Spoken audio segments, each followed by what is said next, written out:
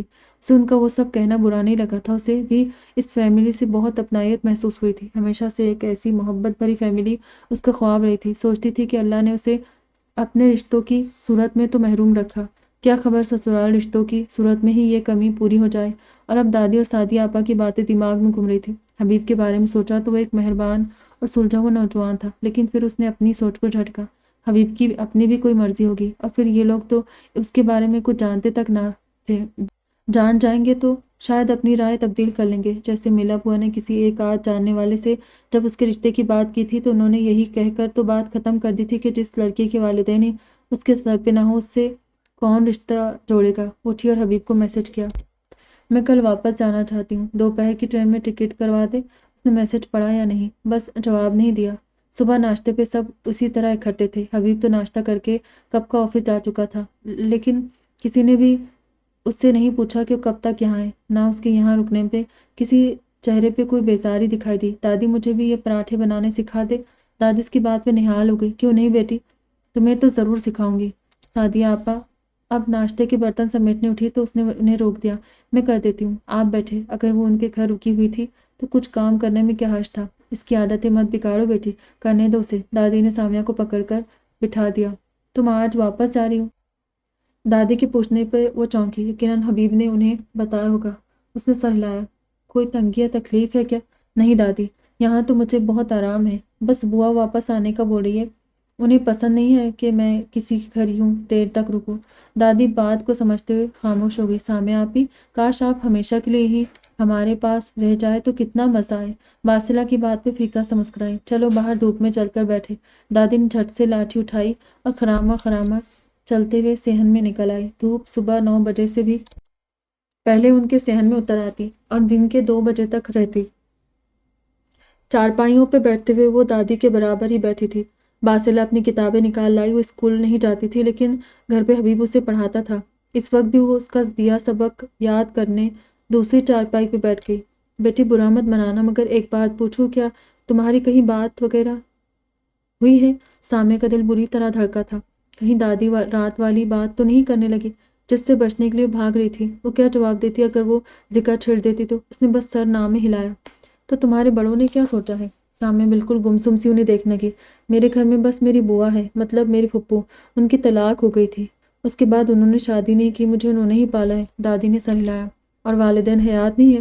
وہ لب بھیج کر کچھ دیر خاموش رہی۔ اب بھی ایسے موضوعات تھے جن پہ وہ بولتے ہوئے بہت ہمت کرتی تھی۔ دادی نے ایسے ہی ایک موضوع چھیڑ دیا تھا، دونوں حیات ہے لیکن میرے ساتھ نہیں ہے۔ دادی نے سر ہلایا، کوئی بات نہیں بیٹی، کسی انسان کی زندگی بھی پھولوں کی سیج نہیں ہوتی۔ اللہ نے والدین نہیں دیے لیکن اتنی پیاری پھپھو دے دی ہے جنہوں نے ماں بن کر تمہیں پالا ہے۔ وہ تمہارا سہارا بن گئی ہے اور تم ان کا سہارا بن گئی، بالکل ویسے ہی جیسے سعدیہ کے لیے حبیب اور باسلہ ہے۔ یہ تو اللہ کا نظام ہے بیٹی کہ کس کے لیے وسیلہ اور سہارا بنا دیتا ہے۔ دادی نے بالکل سوال نہیں کیا کہ اس کے والدین اس کے ساتھ کیوں نہیں ہیں یا وہ کہاں ہیں، الٹا اسے تسلی اور حوصلہ دیتی رہی۔ سامیہ کا اپنا دل کیا کہ وہ انہیں بتائے کہ ان کے ساتھ کیوں نہیں ہے، نہ جانے کیوں، لیکن دادی کے سامنے بولنے کا اس کا دل خود بخود کرنے لگا۔ اپنے اندر کی گھٹن کو وہ نکالنا چاہتی تھی۔ میرے ابو اور امی میں علیحدگی میری پیدائش کے کچھ عرصے بعد ہی ہو گئی تھی، تب سے اب تک میں ان میں سے کسی سے بھی نہیں ملی۔ دادی نے اپنا ہاتھ اس کے ہاتھ پہ دھر دیا۔ میرے ابو ایک عاشق مزاج انسان تھے۔ یہ بات کہتے اسے تکلیف ہوئی تھی اور بہت ہوئی تھی۔ شادی کے بعد بھی ان کا ہر دوسری عورت پہ دل آ جانا معمول کی بات تھی۔ امی کتنی ہی بار ان کی ایسی حرکات پکڑتی رہی اور ان کے معافی مانگنے پہ انہیں معاف کرتی رہی، لیکن ہر بار پھر ابو وہی کہانی دہراتے۔ کام کاج میں بھی کم ہی دھیان تھا اور بس وہ چاہتے تھے کہ امی نوکری کرتی رہے تاکہ ان کا دھیان ابو کی جانب کم ہی جائے اور ابو اپنی رنگین مزاج طبیعت سمیت آزاد رہے۔ امی کو یہ سب گوارا نہیں تھا کہ وہ روزانہ گھر سے کمانے نکلتی اور ابو گھر بیٹھے ہوئے ہیں، اوپر سے آئے دن کسی نہ کسی عورت کے ساتھ دکھائی دیتے، حتیٰ کہ ابو تو اولاد بھی نہیں چاہتے تھے اور بیٹی تو بالکل بھی نہیں، لیکن امی نے مجھے پیدا کیا، مجھے ختم کر کے گناہ اپنے سر نہیں لینا چاہتی تھی۔ اور میری پیدائش کے بعد انہیں جب یہ معلوم ہوا کہ ابو نے کوئی خفیہ نکاح کیا ہوا ہے تو امی سے بالکل برداشت نہیں ہو سکا اور وہ مجھے لے کر نانا کے پاس چلی گئی۔ نانا نے ابو سے بات کی تو ابو نے اعتراف کر لیا کہ انہوں نے شادی کر رکھی ہے اور وہ اس عورت کو طلاق نہیں دے گے۔ نانا نے امی کو واپس بھیجنے سے انکار کر دیا اور ان پہ دباؤ ڈالا کہ وہ مجھے میرے باپ کے پاس چھوڑ آئے۔ امی نے مجھے ابو کے پاس بھجوا دیا۔ ابو تو پہلے میری ذمہ داری نہیں اٹھانا چاہتے تھے۔ انہوں نے ملیحہ بوا کو مجھے سونپ دیا کہ وہی مجھے سنبھالے۔ نانا نے کھلا کا کیس کیا اور یوں امی ابو کی علیحدگی ہو گئی۔ نانا نے امی کی کہیں اور شادی کر دی اور ابو تو یوں بھی اپنی دوسری بیگم کے پاس جا چکے تھے۔ انہوں نے بھی کبھی مڑ کر مجھے نہیں پوچھا اور امی بھی اپنی زندگی سے میرا باپ نکال کر مگن ہو گئی۔ یوں ایک انچاہی بچی کی طرح ساری زندگی میں اپنے دادا کے گھر میں اپنی پھپھی کے ساتھ رہی ہوں۔ یہ میرے کوئی ماں باپ نہیں ہے کیونکہ انہوں نے مجھے کبھی اولاد نہیں سمجھا۔ آخر تک اس کی آواز بھرا گئی تھی۔ دادی نے اس کا ہاتھ تھپکا۔ بیٹی، ہر انسان کسی نہ کسی بات پہ آزمایا جاتا ہے۔ تمہارے والدین تمہاری آزمائش بنے، جو بہت بڑی آزمائش ہے، لیکن اس کا اجر بہت زیادہ ملے گا تمہیں۔ اللہ تمہیں ایسے نوازے گا کہ سارے دکھ درد دور کر دے گا۔ اگر ہم اپنے ماں باپ کے ہاتھوں ہی رد ہو جائیں تو اس سے بڑی کوئی اذیت نہیں ہو سکتی۔ دادی، میں ساری زندگی اس اذیت سے گزری ہوں۔ مجھے ابو ہمیشہ برے لگے کیونکہ ان میں وفا کا مادہ ہی نہیں تھا اور اولاد کی تو انہیں کبھی طلب ہی نہیں رہی۔ لیکن امی ہمیشہ مظلوم لگی کہ وہ غلط انسان کے ساتھ پھنس گئی تھی۔ مگر پرسوں جب امی نے مجھے اپنے گھر دیکھ کر جتنی بیزاری کا اظہار کیا، اس سے مجھے اندازہ ہو گیا کہ ان کے لیے بھی میں کوئی اہمیت نہیں رکھتی، ورنہ اتنے سالوں بعد پہلی اولاد کو دیکھ کر انسان سب کے سامنے نہ صحیح اکیلے میں تو بیٹی پہ اپنی ممتا نچھاور کر لیتا ہے۔ وہ تو بس مجھے وہاں سے جلد از جلد چلتا کرنے کی فکر میں تھی۔ وہ بھی ابو جیسی ہی نکلی۔ ان کے لیے بھی میں ایک بوجھ سے زیادہ کچھ نہیں تھی۔ ان میں اور ابو میں بس یہی ایک فرق تھا کہ ابو مجھے پیدا ہونے سے پہلے ہی مار چکے تھے اور انہوں نے پیدا ہونے کے بعد مجھے مار ڈالا۔ اس نے اپنے ٹپکتے آنسو پوچھے۔ میں تو اتنا جانتی ہوں بیٹی کہ انسان کو رد کر بھی دے تو بھی اللہ نہیں کرتا۔ وہ انسان پہ بند ہونے والے راستوں کو کہیں اور سے لازمی کھولتا ہے۔ اللہ نے تمہیں پیار سے بنایا ہے تو پیار سے تمہیں رکھتا بھی آیا ہے، تمہیں محفوظ ہاتھوں میں سونپا ہے، جس نے کبھی تمہیں ماں کی کمی محسوس نہیں ہونے دی، وہ آگے بھی تمہیں قدر کرنے والے لوگ دے گا انشاءاللہ۔ سامیہ کو دادی کی باتوں نے بہت حوصلہ دیا۔ ایک اور بات پوچھوں اگر تم برا نہ مناؤ؟ سامیہ نے سر ہلایا۔ کیا میں تمہاری بوا سے تمہارے اور حبیب کے رشتے کی بات کر سکتی ہوں؟ سامیہ کا منہ کھلے کا کھلا رہ گیا۔ وہ دادی سے ایسے دو ٹوک سوال کی امید نہیں رکھتی تھی۔ اگر تمہیں اعتراض نہ ہو تو، یہ سب جاننے کے بعد بھی کہ میرے آگے پیچھے کوئی نہیں، آپ یہ کہہ رہی؟ اسے یقین نہیں آیا تھا۔ اس نے یہ بات دادی کو شاید بتائی بھی اسی لیے تھی کہ سر جان لینے کے بعد وہ اپنے ارادے سے باز آ جائے گی۔ تو کیا ہوا؟ تمہاری پھپھی تو ہے نا جس نے تمہیں پالا ہے، خدا نہ خواستہ لاوارث تھوڑی ہو۔ دادی نے اتنی رسانی سے کہا کہ اسے یقین کرنا مشکل ہو گیا۔ مگر میرے والدین نہیں ہیں۔ والدین تو حبیب کے بھی نہیں ہیں، وہ وفات پا چکے ہیں اور میرے زندہ ہے۔ دونوں باتوں میں فرق ہے بیٹی۔ ہم ان باتوں میں پڑنے والے لوگ ہی نہیں ہیں۔ ہم انسان کو اس کی سچائی سے پرکھتے ہیں اور تمہاری سچائی تمہاری آنکھوں، باتوں اور اعمال سے ظاہر ہے۔ ابھی تم نے کہا تھا کہ تم انچاہی اور رد کی ہوئی ہو، تو دیکھو ہم تمہیں چاہ بھی رہے اور اپنا بھی رہے۔ کیا تم اسے اللہ کی دین سمجھ کر قبول کرو گی؟ سامیہ کی آنکھیں پھر سے بھر آ گئی۔ اور حبیب، اس کی بھی تو کوئی سوچ اور رائے ہوگی، وہ تو یہ سب نہیں جانتا۔ اس کی دادی نے سب جان لیا تو کافی ہے۔ کیا تم دیکھ نہیں سکتی کہ سب تمہاری موجودگی سے کتنا خوش ہے؟ تو ہم سب ہی چاہیں گے کہ اس گھر میں تم ہمیشہ موجود رہو، ہمارے خاندان کا حصہ بن کر۔ اگر تمہاری رضامندی ہوگی تو میں تمہاری بوا سے بھی بات کر لوں گی۔ سامیہ خاموش رہی۔ اس نے انکار یا اقرار کچھ نہیں کیا۔ کچھ دیر وہیں بیٹھ کر دادی سے پرانے قصے سننے کے بعد وہ اندر چلی گئی تاکہ اپنا سامان پیک کر سکے۔ دوپہر کھانے کے وقت حبیب بھی آ گیا۔ سامیہ کے لیے ایک تھرماس چائے کی بنا دے دادی، اور سفر میں کھانے پینے کے لیے بھی کافی کچھ باندھ دے۔ کھانے سے پہلے وہ کچن میں جھانکنے گیا تو دادی کو تاکید کی، رکو یہاں ایک منٹ، مجھے کچھ پوچھنا ہے۔ حبیب وہیں ٹھہر گیا۔ سامیہ اچھی بچی، مجھے اور سعدیہ کو پسند آئی ہے۔ حبیب نے عام سے انداز میں سر ہلایا۔ تیرے لیے پسند آئی ہے جھلے؟ اب بتا تجھے کیسی لگی؟ حبیب سٹپٹا گیا۔ یہ کیا باتیں کر رہی ہے دادی؟ وہ مہمان ہے۔ تو کیا میزبان نہیں بن سکتی؟ مگر دادی تو بتا کہ تجھے کوئی اعتراض تو نہیں ہے؟ حبیب نے دادی کی شکل دیکھی اور سر نام ہلایا۔ تو بس سوال ڈال دیا ہے میں نے، اب جواب کی منتظر ہوں۔ حبیب نے سر پیٹ لیا۔ ایسی کیا جلدی تھی دادی؟ وہ کہیں بھاگی جا رہی تھی کیا؟ جلدی؟ کیا جلدی؟ جا رہی تھی وہ یہاں سے تو اب بھی نہ پوچھتی؟ بڑا روز روز آتی رہے گی اب۔ حبیب دادی کو گھورتے ہوئے کمرے میں چلا گیا۔ کھانے پہ بھی وہ خاموش تھا۔ اسے شرمندگی سی ہو رہی تھی کہ نہ جانے وہ ان لوگوں کے بارے میں کیا سوچ رہی ہوگی۔ ایک دن میں کون ایسے رشتے کی بات کرتا ہے؟ دادی بھی حد کر دیتی ہے۔ تیاری ہو گئی ہے تو چلے، مجھے آپ کو اسٹیشن چھوڑ کر آفس بھی جانا ہے۔ کھانے کے برتن سمیٹ ٹے جا چکے تو اس نے کہا۔ سب اداس سی شکل لیے سامیہ سے ملنے لگے۔ بہت یاد آؤ گی، 2 دن میں اتنی اپنی لگی ہو کہ لگتا ہے عرصے سے یہاں تھی۔ اس نے مسکرا کر سعدیہ آپا کو گلے سے لگایا۔ آپی، آئی ول مس یو۔ باسلہ اس سے لپٹ گئی۔ تم جلدی سے ٹھیک ہو جاؤ، پھر دوبارہ ملیں گے، اور تم جب بھی لاہور آؤ میری طرف ہی رکنا، ٹھیک ہے؟ باسلہ نے خوشی سے سر ہلایا۔ حبیب جا کر رکشہ لے آیا اور اب سامان رکھ رہا تھا۔ یہ تھرماس ہے چائے کا، اور یہ میں نے کچھ چاول اور شامی کباب بنا دیے تھے۔ اس میں پاستا بھی ہے۔ ایک یہ چینیوں کے کھانے مجھ سے بہت اچھے نہیں بنتے، برا لگے تو وہیں کسی فقیر کو دے دینا۔ سامیہ مسکرا دی۔ اتنا کچھ کہ کیا ضرورت تھی دادی؟ حبیب نے بتایا تھا کہ تمہیں بار بار سفر میں بھوک لگ جاتی ہے۔ سامیہ فیکا سا مسکرا دی۔ دادی کے گلے لگی تو ان سے الگ ہونا بہت مشکل لگا۔ جیتی رہو بیٹی، میں انتظار کروں گی تمہارے جواب کا۔ وہ بس انہیں دیکھتی رہی، پھر سب کو اللہ حافظ کہا اور تیزی سے رکشے میں جا کر بیٹھ گئی۔ راستے پر حبیب دادی کے سوال کو لے کر نادم رہا، کوئی بات نہیں کر سکا، اور سامیہ دادی کے سوال کو لے کر الجھی رہی، کچھ بول نہیں سکی۔ اسٹیشن بھی جلدی ہی آ گیا۔ حبیب نے سارا سامان ایک کلی سے اٹھوایا اور اس کی ٹرین تک جا کر اندر رکھوا دیا۔ اپنی سیٹ پہ بیٹھ گئی۔ اپنا خیال رکھیے گا اور پہنچ کر بتا دیجیے گا۔ خدا حافظ کہہ کر اتر گیا۔ ابھی ٹرین چلنے میں 10 منٹ باقی تھے۔ حبیب 1 منٹ، اس کے پیچھے ہی اتر آئی۔ دادی نے مجھ سے ایک سوال کیا تھا، سمجھ میں نہیں آ رہا کیا کہوں، میں معذرت خواہ ہوں، نہ جانے انہیں کیا ہوا، وہ کبھی ایسا کرتی نہیں ہے۔ حبیب کی نظر مزید جھک گئی۔ اگر یہی سوال میں آپ پہ ڈالوں تو آپ کیا جواب دیں گے؟ چونکا کر اسے دیکھا۔ میں پتہ نہیں کیوں، کیا اتنی بری ہوں میں؟ حبیب نے جلدی سے سر نہ میں ہلایا۔ بالکل نہیں، آپ تو بہت اچھی ہے، لیکن شاید میں ابھی اس قابل نہیں ہوں۔ نوکری ڈھنگ کی نہیں ہے، ایک بیمار بہن ہے، 3 خواتین کا ذمہ مجھ پہ ہے۔ شاید آج کل کی کوئی لڑکی ایسے لڑکے کا انتخاب نہیں کرے گی جس کی فیملی کی ساری خواتین اس لڑکے پہ اتنی ڈیپینڈنٹ ہو۔ لڑکیاں تو الگ گھر کے خواب دیکھتی ہے جو میں پورا نہیں کر سکتا، کیونکہ اپنے گھر کا واحد کفیل میں ہوں۔ یہ کس نے کہا آپ سے کہ لڑکیاں ایسے لڑکے کو نہیں چنتی؟ جانتے ہیں کہ آپ کے گھر کی یہی بات تو مجھے اچھی لگی کہ سب کیسے ایک دوسرے سے جڑے ہوئے ہیں، ایک دوسرے کے دکھ درد میں ایک دوسرے کا سہارا ہے، کوئی کسی پہ بوجھ نہیں ہے، کوئی کسی سے دلی طور پہ دور نہیں ہے۔ اتنے محبت بھرے لوگ میں نے پہلی بار دیکھے، کوئی ریا نہیں، کوئی غصہ نہیں، کوئی خود غرضی نہیں، اتنے مثبت، اتنے سیدھے پیارے سے لوگ تو ایک خواب تھے۔ میں نے تو کبھی ایسی زندگی کا تصور بھی نہیں کیا جو آپ لوگ جی رہے۔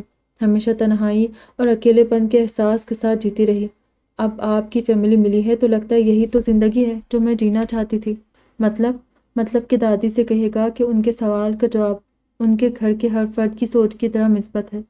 حبیب بات کو سمجھا تو مسکرا دیا، لیکن نہ جانے میری فیملی کے بارے میں آپ جان کر کیا ری ایکشن دے۔ مجھے نہیں جاننا سامیہ، آپ نے بتا دیا کہ آپ کے پیرنٹس ساتھ نہیں ہیں، بس یہی کافی ہے۔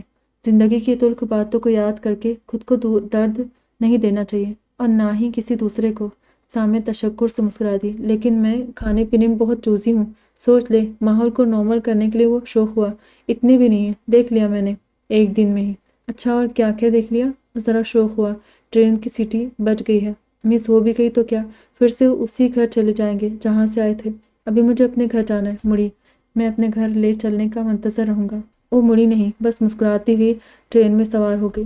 بڑی پیاری، الگ سی، بہت نائس سی، بہت پیاری سی کہانی ہے، مجھے تو بہت اچھی لگی۔ امید کرتی ہوں کہ میری طرح آپ لوگوں کو بھی اچھی لگی ہوگی۔ چلیے، ناولس کو آپ لوگوں نے انجوائے کیا ہوگا میری طرح، دعا میں یاد رکھیے گا۔ پھر ملیں گے، اپنا ڈھیر سارا خیال رکھیے گا۔ خدا حافظ۔